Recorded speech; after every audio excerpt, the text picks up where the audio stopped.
usa ka defensor sa simbahang Romano Katoliko nga nagangalang RG Sino ng Mindanao, dili makadawat sa mga pulong sa Dios nga among gisangyaw dinhi sa social media. Kay matod ba ni San Pablo, Roma 10:13, sumala sa naisulat sa kasulatan, ang musangpit sa ngalan sa Ginoo maluwas. Wala man maingon nga ang manguros maluwas. Wala eh. Basta mga sulpot, buhaton gid nila ang tanan sa pagpanglingla o pagpangilad sa mga tao, mao ni ang gihimo sa maong pastoy, kung pastoy man tinuod ni.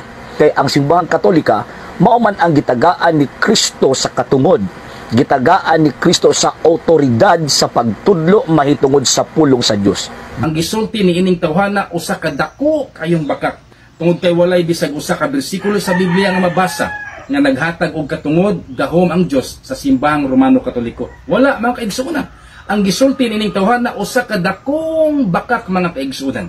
Para di mo mailad, kamoy basa sa Biblia, tun-i basaha kung mabasa ba ninyo nga ang Dios nag-ingon nga naghatag sa authority sa simbahang Romano Katoliko. Wala. Usa ka dakong bakak o usa ka dako nga tawag ining pagpanglingla nga moingon siya ini nga tong higala nga pastoy mo siguro ni nga kita mga Katoliko ako wala ko mudawat sa pulong sa Dios.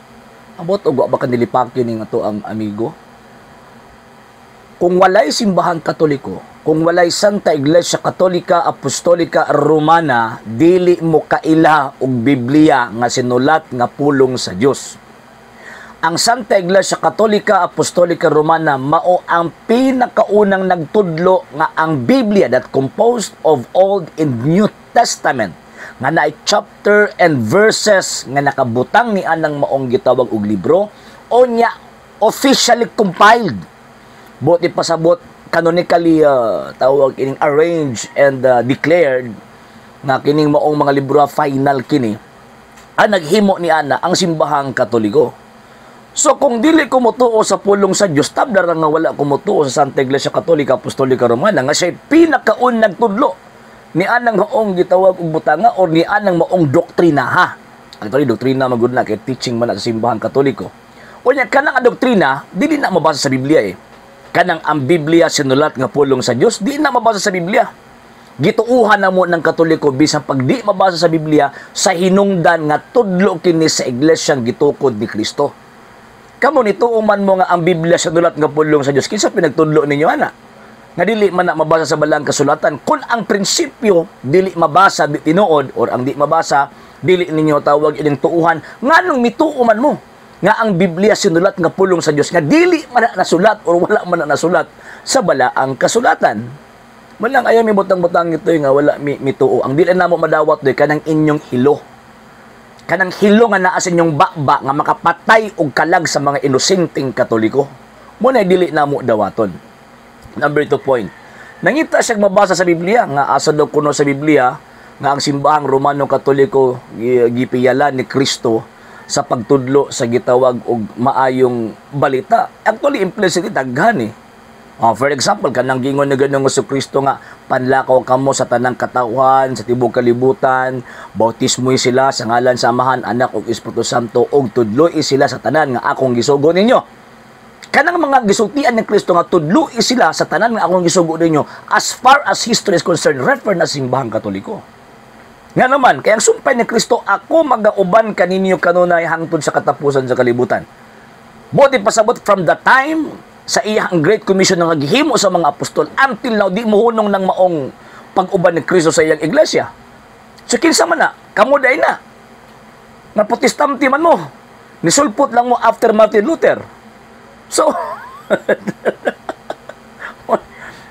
number 2, implied. Kanang gingon ni Kristo nga, even the gates of hell shall not prevail against it. Bisag ang gangaan sa impyerno, dili gyud makabuntog niini. Buti pasabot from the time of the foundation until now, wala na mawa ng simbahan na. From 23 AD until now, wala na mawa ng simbahan na. Og kabalo kung gadi na kamo. Nga naman, imbuto laman mo ni Abdong after Martin Luther. So, ang gingon ni Kristo, dili makabuntog, di makaguba. So, existido ka ng mong simbahan. Unsa lang simbahan? Kasi ako nag-ingon, dili na ka mo, kinibuto lang mo after 16th century. Di ba? O, di ba yung ko implied? O, yan ka ng simbahan na from Jerusalem, niabot ng Roma. Mabato sumala ni San Pablo, tungod ninyo nga taga Roma ang inyong pagtuo na kaylap sa tibuok kalibutan. Biblical na sa Biblia, pero kung mangita kag letra por letrang mabasa, gimbutan sa Ginoong Jesucristo, ngawa niya butangi og letra por letrang pangalan ang iyang iglesia, kay angkon na magay ninyo karon nga paingan, unsa kang butangan nagngan? Di ba? Magdagma gid mo angkon ana kung butangan ni Kristo ngalan. Karon gani ngawa pang butangi ngalan, grabe na magay ninyo angkon sa nakasulat sa Biblia nga apil mo ana or kamo na. Wa niya butangi ngalan.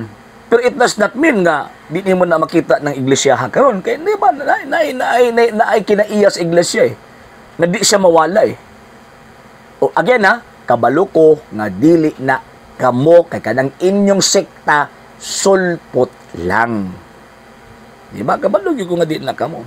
And kanamingon ka nga usa ka dakong baka kay dili mabasa ngano magamit ay na nga argumento or basis nga kanang word nga dili mabasa as support sa imuhang gitawag og argument.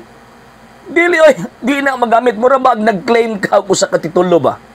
Na imong gipanunod nga titulo nya ingnon ka sa imuhang kaatbang or ingnon ka sa imuhang tawag ining usapon sa claimant nga di ko motuo nga ikaw ang manunod diyan ng maong titulo kay ang imong pangalan wa nakasulat dira sa maong titulo. Nang kabalo man tang ang maong titulo ang nakasulat katong original nga name sa tag-iya ni anang maong yuta ang nakapangalan sa iya ang titulo. So unsa mahimuon sa tawag ining claimant mag-provide og birth certificate, mag-provide og daghang mga dokumento pag-prove nga siya rightful heirs, tawag ining sumusunod sa maong titulo nga nakapangalan sa iyabang mama, sa iya habang gitawag og lolo. So buti pasabot dili magamit nga moingon ta nga adi ko mo to kay di mabasa. Katawan ka sa korte ana kung mauhan. Mao pud ni karon. Katawan ka sa mga edukado nga mga tao kung moingon ka nga di ka mo tuo kay dili mabasa. Again dili magamit ang term or argumento nga dili mabasa, di tinuod.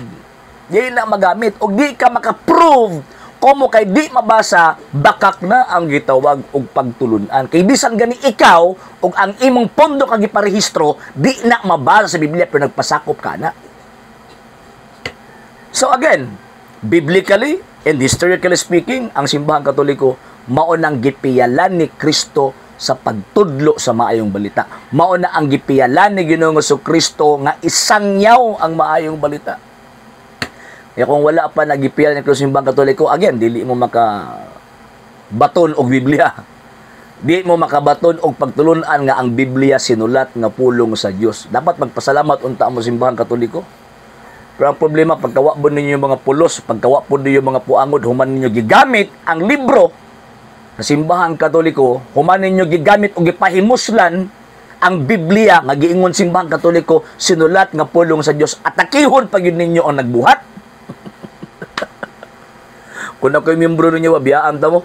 Nga naman, pastilan ng mga tawan, ang paggawa, bagay ni utang, kabuto ni mo mga tawan. Okay? So, kana lang, Toy. Nya, tubagan na argumento, Toy. Kana bitong pulo nga, di mabasa di tinuod, kamoy na iguan na og dili kami. Okay? Sa hindi pa po nakapag-follow sa mga pages po natin, i-follow nyo po yung mga pages po natin. RJ Horolanciano II TV, Apolia Punto Argumento page, Kuya Apologies TV page, and RJ's Vlog 2022. And pwede rin po kayo mag-send po dyan ng Facebook stars. And also, sa ating po mga channels, sa hindi po nakapag-subscribe, i-subscribe po ninyo yung mga channels natin. Dalay Catholic, Apologies International Official, RJ Sano II TV, Kuya Apologies TV, and Barrio Kawayan Religious Forum. And pwede rin po kayo mag-send po dyan ng super sticker, super chats, and super thanks. And maraming salamat po sa mga kapatid at mga Katoliko na ulis pong tumutulong sa programa po natin. Maraming salamat po. Nang dahil po sa tulong at suporta po ninyo, ang programa po ito, until now, andito pa rin po sa social media. And until now din po, nangangailangan pa rin po tayo sa tulong at suporta po ninyo dahil wala po kami magagawa rito mga sir, mga ma'am, kung wala po yung tulong at suporta po ninyo. Sa gusto pong tumulong, sa gusto pong sumuporta, pwede po ninyong ipadala ang tulong at suporta po ninyo sa pamamagitan po ng ating mga account numbers dyan po sa ating pong screen. And pwede nyo po kaming i-message sa ating pong page kung via remittance po yung papadala po ninyo. Maraming salamat po in advance.